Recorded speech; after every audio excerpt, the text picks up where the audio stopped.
el conde duque de Olivares le encargó una obra de teatro a Quevedo. Y cuando lo hizo, el poeta le dijo: pero excelencia, es que el teatro no es precisamente mi especialidad. A lo que el valido pues a partir de ahora lo podéis considerar vuestra especialidad. Pues algo así me sucedió cuando allá por el mes de octubre Juanfran me sugirió que podía escribir un artículo sobre la Edad Media en herencia. Y la verdad es que, como ha dicho antes Juanfran, desde hace unos cuantos años yo vengo prestando mis servicios como arqueólogo en la provincia de Alicante, en la Puebla Medieval de Ifac, donde el tránsito entre el dominio musulmán y cristiano está mucho más estudiado y mucho más, mucho más reproducido que aquí en La Mancha, donde es, como otras muchas disciplinas, un hueco que todavía queda por llenar. Así que esta conferencia, humildemente, va a tratar de rellenar algunos de esos huecos, por así decirlo, del conocimiento de la Edad Media manchega. Bueno, pues aquí tenemos el título de la comunicación, como hemos dicho ya: fortificación y colonización, herencia antes y durante la Carta de la Puebla. Bueno, quizás cuando hablamos de Edad Media, la primera palabra que se nos viene a todos a la mente es la idea de reconquista. Y eso ha sido sobre todo no solo por lo que hemos estudiado todos en el colegio, sino también porque ha sido reproducido por la literatura, el cine o el arte. Pues, ¿quién no ha oído hablar del poema del mío Cid? ¿Quién no lo ha estudiado en el colegio? ¿O quién no ha oído hablar, por ejemplo, del famoso guerrero de Don Pelayo? ¿O quién no ha visto la famosa película del Cid protagonizada por Charlton Heston y Sofía Loren? Aunque luego acabó como acabó. Pero ¿por qué reconquista hoy día es un término desfasado? Por varias razones. El primero es porque no es un término historiográficamente válido. ¿Por qué? Porque es un término ambiguo, porque nosotros cuando hablamos de reconquista podemos decir, pues es la reconquista de una ciudad que teníamos antes en posesión, pero sin embargo hemos perdido. La reconquista también se puede llamar al proceso de expansión de los reinos cristianos en la Edad Media, pero es que también puede ser la reconquista a nivel ideológico o cristiano. Además, durante muchos años, el término de reconquista ha sido utilizado y, digamos, contaminado con algunas ideologías políticas, tanto desde los primeros tiempos de la Edad Moderna por parte de los reyes católicos, como hasta fechas muy recientes durante la época del franquismo. Bueno, este apartado del trabajo lo expongo un poquito más en el trabajo escrito, pero creía conveniente traer a colación este término y actualización del término de reconquista. ¿Qué término deberíamos utilizar? Pues para no hacer muy largo la expresión de expansión de los reinos cristianos durante la Edad Media, podríamos definir simplemente este proceso como conquista. Bueno, pues vamos a ver un poco cómo era la organización territorial de Al-Ándalus hacia el año 1000, más o menos.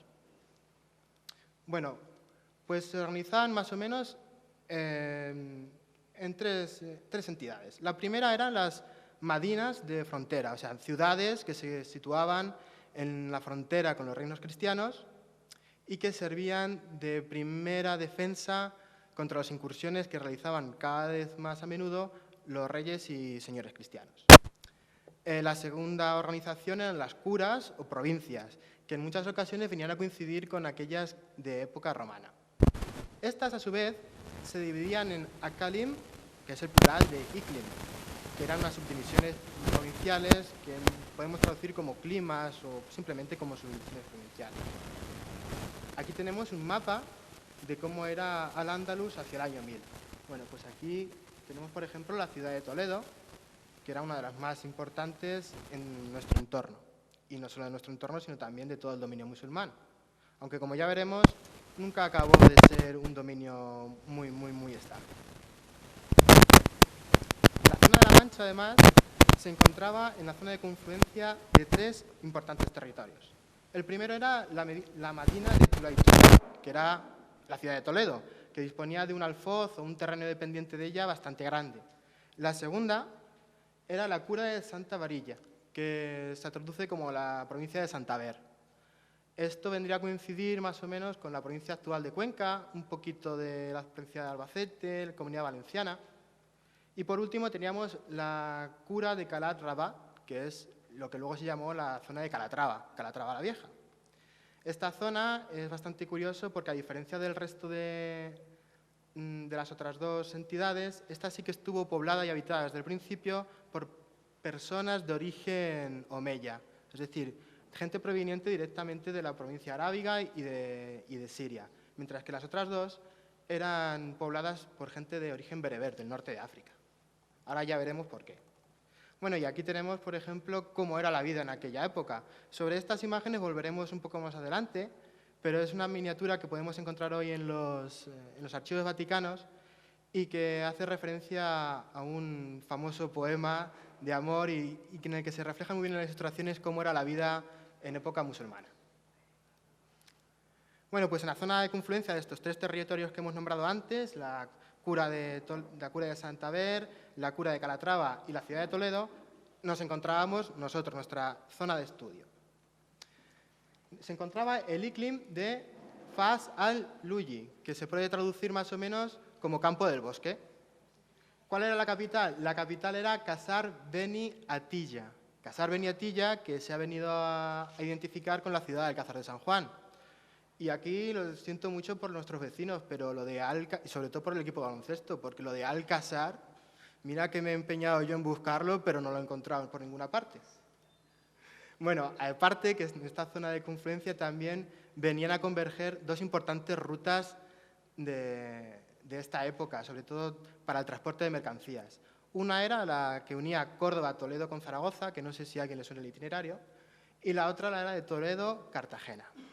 Quizás si recordamos la primera aventura de Don Quijote tras salir de la venta, se encontraba con unos arrieros que iban desde Toledo hasta Cartagena.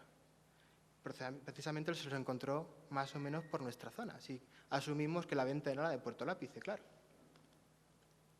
Bueno, aunque volveremos un poquito más adelante sobre esta ilustración, aquí podemos tener el aspecto aproximado que tendría uno de los dos torreones que guardarían una de las entradas de Qasr Beni Atilla, que como recordamos es Alcázar de San Juan, precisamente la que coincidiría con el camino que uniría Herencia con Alcázar.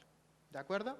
Bueno, aquí tenemos más o menos las dimensiones que hemos podido reconstruir por diferentes descripciones del torreón. Mediría unos 9 metros de alto, ¿de acuerdo? Perdón, 12 metros de alto, con base cuadrada de unos 9 metros, ¿de acuerdo? Aquí tenemos que agradecer a Recrea 3D la realización de estas ilustraciones. Bueno, aquí podemos tener lo que era la visión que tenían el mundo musulmán de la península ibérica. Este en concreto pertenece a la crónica del Moro Rashid, que en realidad este señor se llamaba Ahmed ibn Muhammad al-Razi, que era un sirio que fue el primero que hizo una historia de la península ibérica y de los reyes visigodos desde sus orígenes, desde el final del Imperio Romano. De hecho, es la base fundamental para todos los historiadores medievales de la península ibérica. Todos, empezando por Rodrigo Jiménez de Rada. Así que muchas veces se deja en el olvido por ser precisamente alguien que no ha sido cristiano, pero es la primera historia de la península ibérica y por ende de lo que luego sería España, de la que disponemos. Bueno, incluso aquí tenemos varias zonas de las que a partir de ahora vamos a hablar mucho, que como ha sido Consuegra, Calatrava, Toledo y ahora. Bueno, pues en el año 1012 tenemos un acontecimiento muy importante, que es la proclamación del reino taifa de Toledo. ¿De acuerdo? ¿Qué es lo que sucede? Pues el imperio omeya se fragmenta, el califato independiente, y se crean pequeños reinos independientes. Uno de ellos, uno de los más importantes, de hecho, va a ser el de Toledo. Los territorios de la Mancha y nosotros acabaremos incluidos en su enorme alfoz. El alfoz era el territorio dependiente que tenía una ciudad que luego se convertiría, como en este caso, en la taifa de Toledo. Aquí podemos ver el tamaño tan enorme que tenía la taifa de Toledo, aunque hay que decir que estas fronteras eran bastante variables. De hecho, la propia ciudad de Toledo llegó a conquistar en un momento determinado la ciudad de Córdoba. O sea que Fíjense. Bueno, durante este periodo de tiempo aflorarían las élites locales. Las élites locales, muchas de ellas de origen bereber, como hemos dicho, sobre todo en esta zona.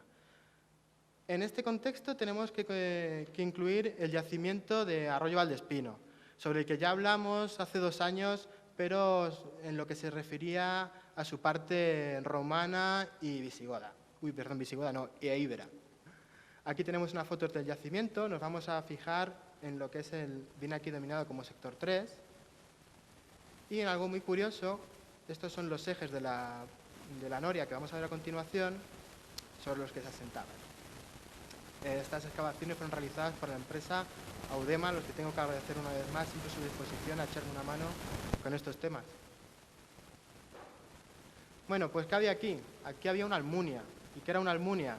Una almunia venía a ser como, si lo equiparamos con la cultura romana, como una villa, o sea, es un espacio de recreo, ajardinado, que se encontraba cerca siempre de los centros de poder. Probablemente de las de Arroyo Valdespino esté relacionada con alguna familia importante de Casar Beni Atilla. Sobre Beni Atilla, los Beni Atilla era una familia de origen bereber que huyeron de la ciudad de Granada para asentarse aquí. La verdad es que da para otra charla. Quizás si a alguien de Alcázar le interesa este tema, pues luego podemos hablar algo de una conferencia allí. Bueno, pues también, aparte de ser un espacio de recreo, también eran centros de producción agropecuaria muy importantes, en los que destacó sobre todo el buen aprovechamiento del agua y los sistemas de irrigación. La noria presente en Arroyo Valdespino contaría aproximadamente con unos 8 o 9 metros de alto, con lo que llegó a considerarse un referente visual en toda la zona. O sea, estaríamos hablando de una construcción muy importante y muy lujosa, sobre todo. Aquí tenemos ver, si recordáis, estas imágenes pertenecen al poema que he referido antes, que se encuentra en el archivo del Vaticano. Aquí podemos ver, por ejemplo, cómo esta almunia en concreto cuenta también con una noria.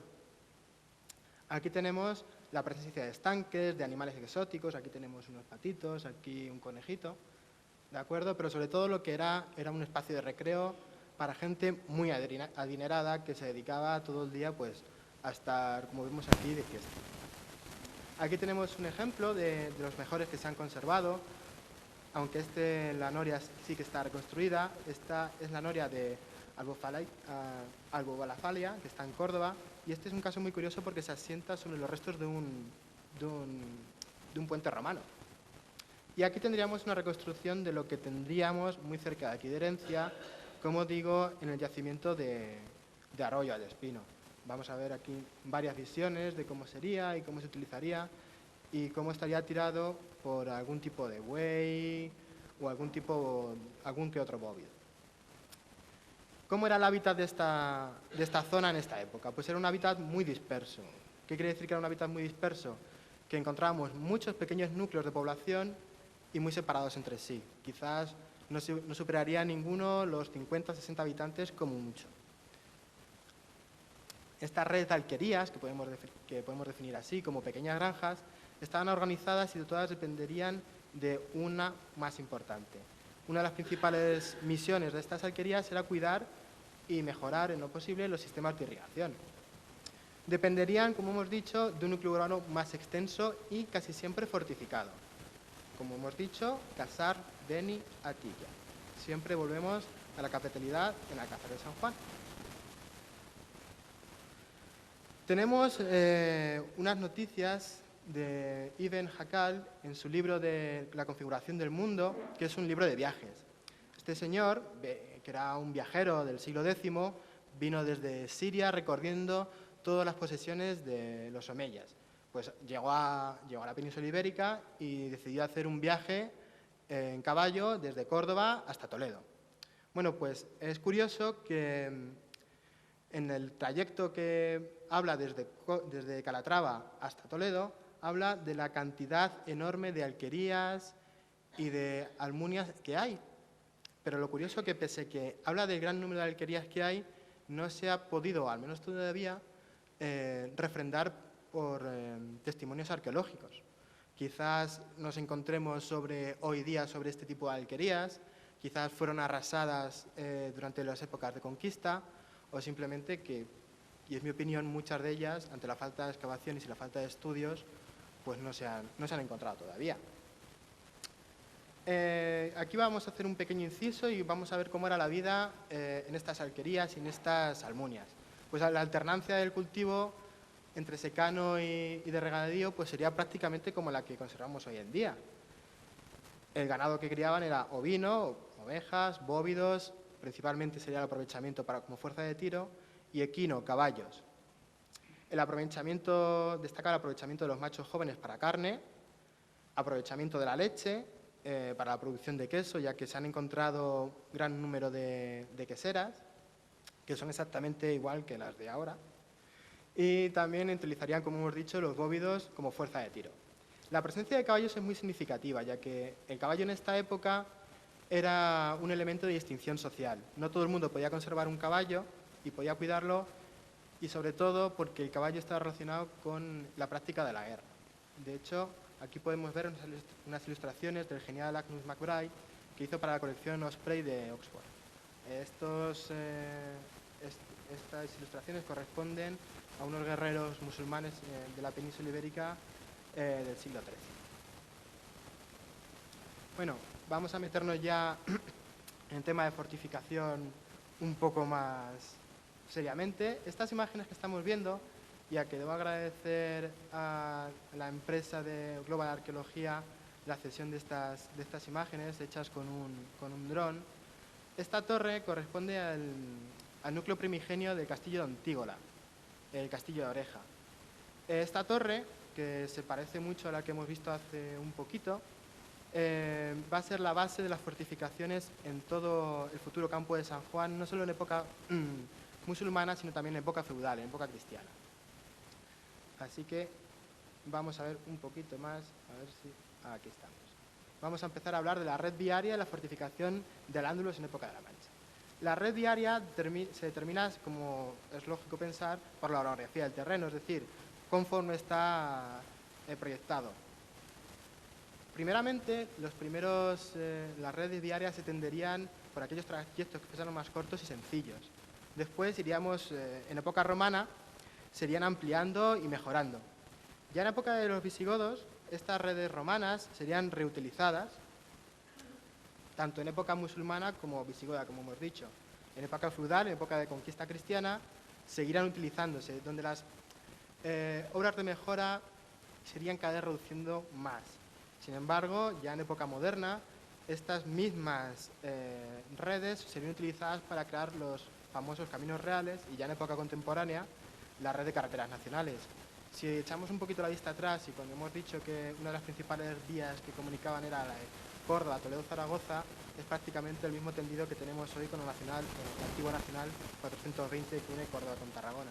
Prácticamente discurre sobre el mismo trazado. Por esta reutilización continua es muy difícil determinar la cronología de las vías de comunicación.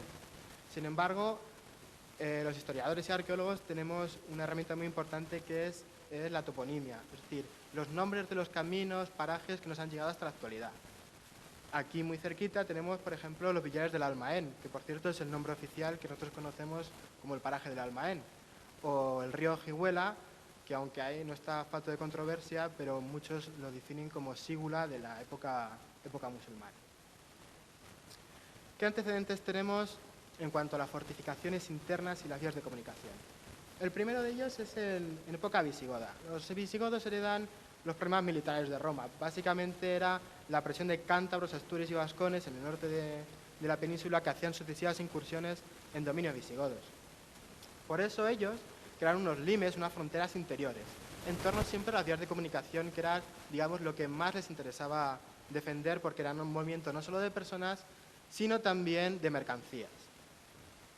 La influencia directa del mundo bizantino, que también en esta época estaba presente en la península ibérica, fue primordial para que los visigodos comenzaran a hacer estos actos de fortificar las vías de comunicación.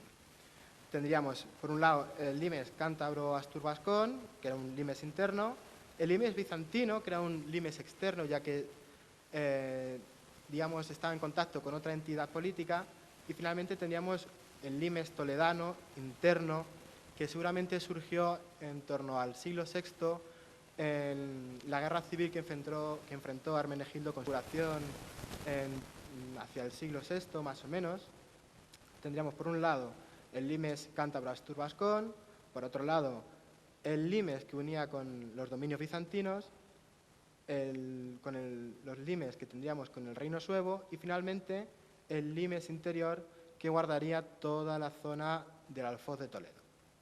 Ahí vemos dónde estaría más o menos Toledo. Bueno, pues tras la invasión musulmana, lógicamente los musulmanes, que eran de todo menos torpes, aprovecharon estas fortificaciones. La revuelta toledana del 852 marca un acontecimiento muy importante para el estudio de nuestra área de estudio. El emir Muhammad I sofocó una rebelión destruyendo prácticamente todas las fortalezas que rodeaban Toledo.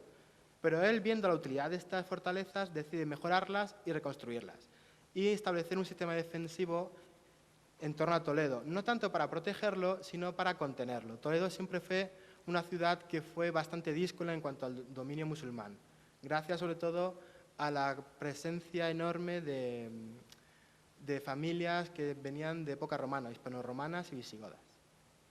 Con el cambio paulatino de la administración, primero con los omeyas y después con almorávides y almohades, la administración y organización del territorio iría cambiando poco a poco.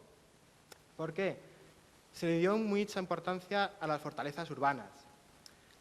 Se le empezó a dotar de guarnición a las fortalezas que estas poco a poco formarían pequeños núcleos urbanos, porque junto con la dotación de guarnición de militares irían pues, un montón de personas, aparte de sus familiares, diversos oficios que estarían aparejados al uso de las armas, herreros, cuidado de caballos, etc.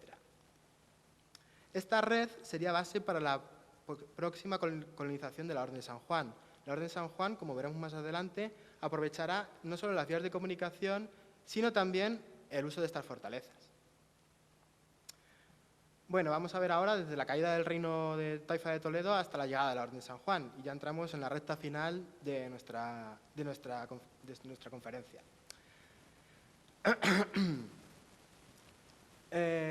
Las aportaciones en estos últimos años al conocimiento de esta época de arqueología han sido bastante importantes. Aunque quedan muchas lagunas, sobre todo la organización de la población en torno a los susun. Los susun son los castillos de época musulmana, las torres y las atalayas. Sí es verdad que algunos los tenemos bastante estudiados, como es el ejemplo que ahora veremos, el ejemplo de la Torrecilla, la Torre de Azuqueca, que está en los Llévenes, en el que sí se han hecho excavaciones y sí que se han encontrado lugares de habitación muy próximos a esta torre. Pero en el resto nos sigue faltando información y estudio. Al día de hoy, por ejemplo, existe muy poca información sobre las mezquitas de este periodo, pero esto puede ser debido a dos motivos.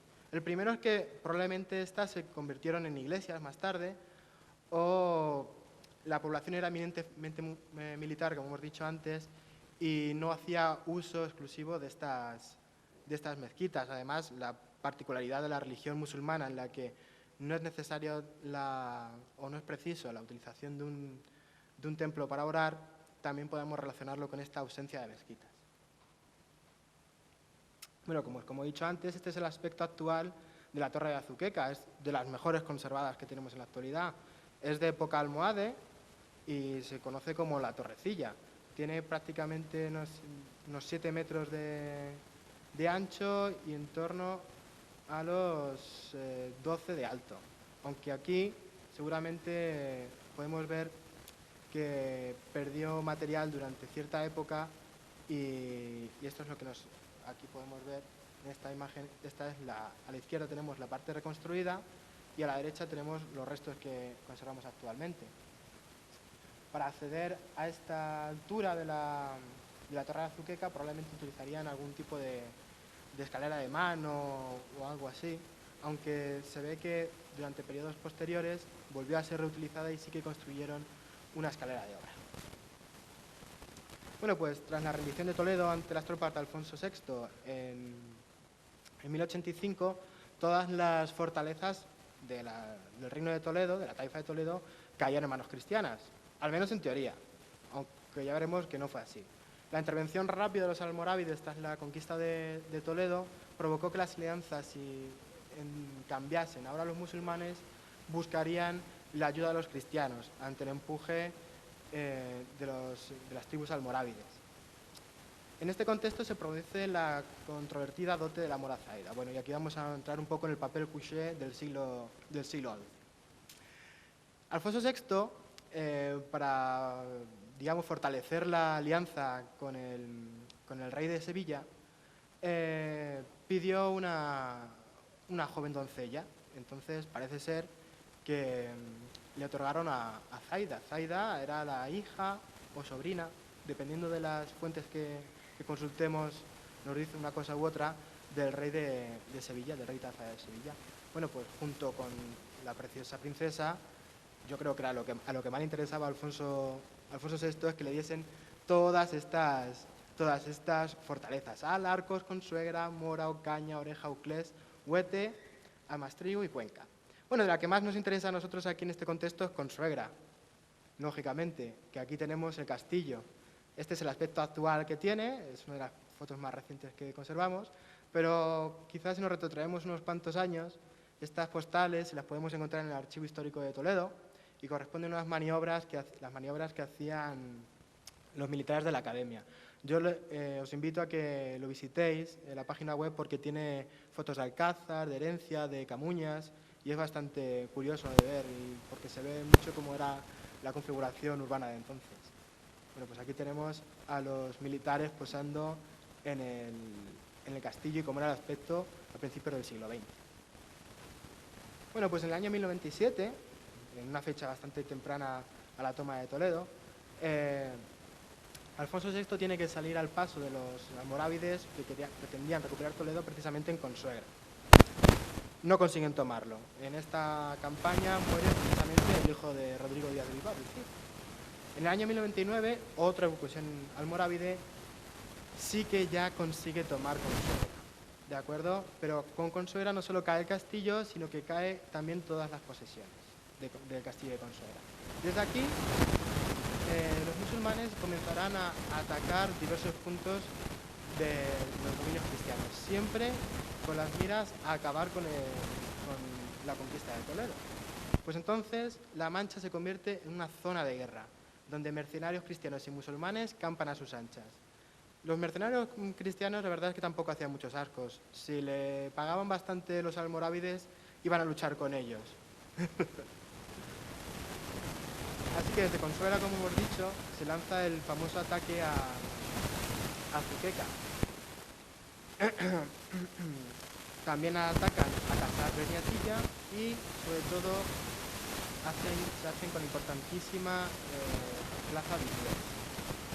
Bueno, pues en este contexto, y yo creo que es aquí el punto más importante de la conferencia y de mi artículo, creemos haber encontrado la primera referencia a herencia mucho antes de la Carta Puebla, aunque no tiene nada que ver con el nombre.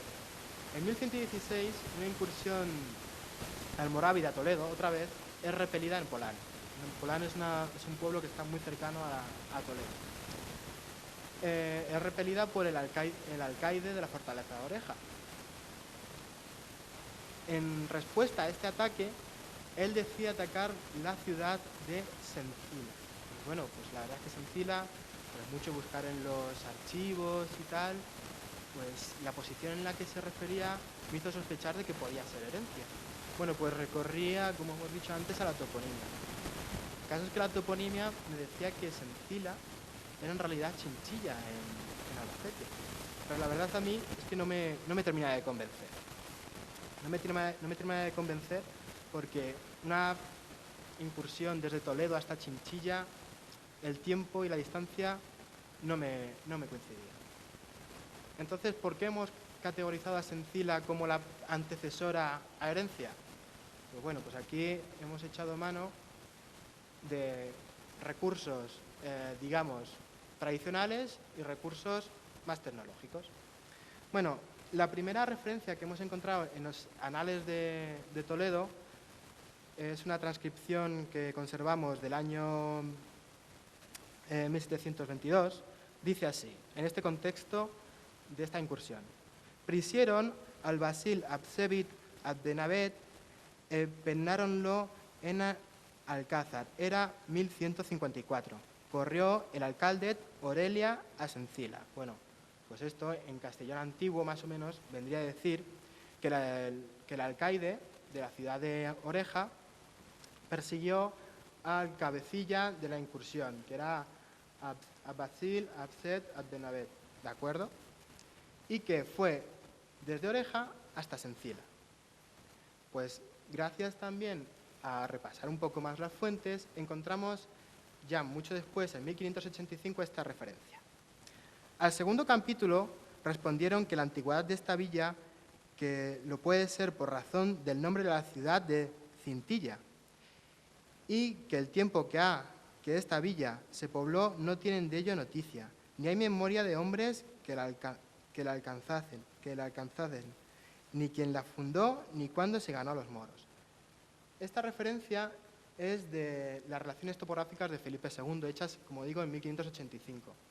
Aquí, lógicamente, aventurar que Cintilla y Sencila son la misma cosa podría parecer un poquito descabellado, pero si tiramos de las nuevas tecnologías, este mapa está realizado con un programa de sistemas de información geográfica que lo que hace es que une dos o más puntos con las rutas óptimas entre ambos, es decir, dada la orografía de un terreno, une el camino más corto. Bueno, pues según este programa, Toledo y Herencia están unidas por 82 kilómetros, mientras que Toledo y Chinchilla por 240. Tomando como referencia las obras de Chavarría Vargas, que estudia la toponimia y la geografía de Castilla-La Mancha en época musulmana, sabemos que los 82 kilómetros corresponderían a unas 58 millas musulmanas, por así decirlo, que vendrían a ser unas 2 jornadas de viaje, mientras que la distancia de 240 kilómetros vendrían a coincidir con unas 172 millas y entre 4 y 5 jornadas. Entonces, hacer una incursión de castigo, militar, rápida, a 240 kilómetros que ida y vuelta se tendrían unos 8 o 10 jornadas atravesando terreno enemigo, se me antojaba bastante descabellado. Por eso he situado el origen de Herencia y su nombre original como Sencila. Después, estudiando y consultando más bibliografía, he visto que no he sido el único que ha coincidido con esta idea, y ya el profesor Molero de la Universidad de Castilla-La Mancha también entiende esta teoría, como herencia, como origen de esta ciudad Sencila. En 1146, los almohades invaden la península ibérica, y entonces el rey de la ciudad de Córdoba, de Ateja de Córdoba, rinde vasallaje ya a Alfonso VIII. Para buscar su protección, vuelve a otorgarle una serie de fortalezas, entre las que volvemos a encontrar la ciudad de Consuegra. En 1150, el rey Alfonso VIII cede a Rodrigo Rodríguez la fortaleza de Consuegra y fija por primera vez sus límites y posesiones. Entre estos límites y posesiones se encontraría Casar Beniatilla, ya Alcázar, Sencila, Herencia y el resto de pueblos que configurarían el futuro campo de San Juan. En el año 1150, los nobles Juan Muñoz, Fernando González y Pedro Rodríguez reciben la aldea de Alcázar. Y aquí sí que es significativo que las fuentes nos citan Alcázar como el lugar cercano a Villacentenos, con lo cual Alcázar en este periodo ha perdido la preponderancia que tenía antes, ya que si nos hace referencia a Villacentenos como un lugar cercano a Alcázar. Muchos otros nobles se aventurarían en estas tierras de frontera para ganar prestigio y riqueza, gracias a la recaudación de impuestos o la cesión, por ejemplo, de portazos o montazos. Bueno, y aquí tenemos la fortaleza de Alcázar de San Juan, de Casar Beniatilla. Este sería el aspecto que llegaría el camino que uniría Herencia con Alcázar de San Juan. Esta sería la entrada. Los materiales utilizados no serían grandes bloques de piedra como estamos acostumbrados a ver, sino seguramente que utilizarían adobes y tapiales, que luego recubrirían con una capa de cal. Sabemos que es una construcción bastante habitual y que aún hoy perdura en nuestros campos. Y estos serían los métodos de construcción que tendrían para hacerlo. Probablemente muchos de los presentes hayan visto la construcción de tapiales y la construcción de este tipo de material constructivo. Aquí tendríamos el croquis con más o menos, dado las numerosas descripciones que tenemos de esta muralla, cuántas serían las dimensiones de cada torreón, la anchura de la puerta y la altura de la muralla. Hacia el año 1183, la fortaleza de Consuegra pasa a manos de la Orden de San Juan. Rodrigo Rodríguez parece ser que acabaría integrándose en la propia orden. Los antecedentes de la presencia de la orden en Castilla, aquí en La Mancha, serían en 1151, con la donación de Arenas por el infante Sancho. Allí conservamos la iglesia fortaleza. En 1162 se dona Tírez, Cristana, Quero y Villajos, que estos vuelven a ceder a un cierto personaje bastante misterioso, encargándole la construcción precisamente de una fortaleza. Y la Orden de San Juan hereda tanto los privilegios de la fortaleza otorgados en 1150 y 1173, con los territorios que abarcaban desde Lillo, en Toledo, hasta el Molino de Griñón, cerca de las tablas de Daimiel. Unos terrenos muy amplios que serían ya así el actual campo de San Juan. La orden se encuentra con un hábitat disperso y poco estructurado. Como hemos dicho, eran alquerías habitadas y granjas habitadas por mudéjares. Los mudéjares, en esta época, que eran los musulmanes que quedan a vivir en territorio cristiano, pasan a un estado que rozaría prácticamente la esclavitud. La reestructuración del territorio en base al reaprovechamiento de las fortificaciones será el método que utilicen la Orden de San Juan para concentrar a la población en un solo punto. La Orden concentra a la población cerca de estas fortificaciones, no solo para tenerlas controladas visualmente, sino también para ejercer un poder, digamos, jurisdiccional sobre ellas y también un poder moral sobre ellas. Tenemos que tener en cuenta que si una población se sentaba en torno a una fortaleza que estaba siempre sobre sus cabezas, mirar hacia arriba le recordaba a uno quién mandaba realmente. Este es un paso previo a la progresiva feudalización, o sea, a la introducción de un sistema económico, social y político muy diferente de que hasta entonces funcionaba en la Mancha. Estas fortificaciones se dividían, según el profesor Jesús Molero, en fortalezas, castillos, torres y atalayas. Torres, como las que hemos visto de la Torre de Azuqueca, y atalayas serían meras empalizadas, probablemente materiales deleznables, que serían algunos puntos de vigía. En Herencia pudo existir al menos una, situada cerca de la aldea para controlarla. ¿Qué controlaba? Las vacías, las vías de comunicación, de hecho muy cerquita de pasa la cañada real soriana, a las tropas enemigas y, como he dicho antes, a la propia población. Aquí esta es una de las candidatas que he seleccionado yo como posible emplazamiento de alguna torre o atalaya. Esta es una de ellas, que he traído aquí, que es la ermita del Santo Sepulcro. Y diremos, ¿desde aquí? Pues desde aquí tenemos precisamente estas vistas. Y desde aquí, desde ese punto, se ve perfectamente el castillo de Consuegra. La comunicación visual en esta época con señales de fuego o señales de humo era primordial. En unos pocos minutos podías tener controlado bastantes decenas de kilómetros. Bueno, y este ha sido el último punto de mi intervención.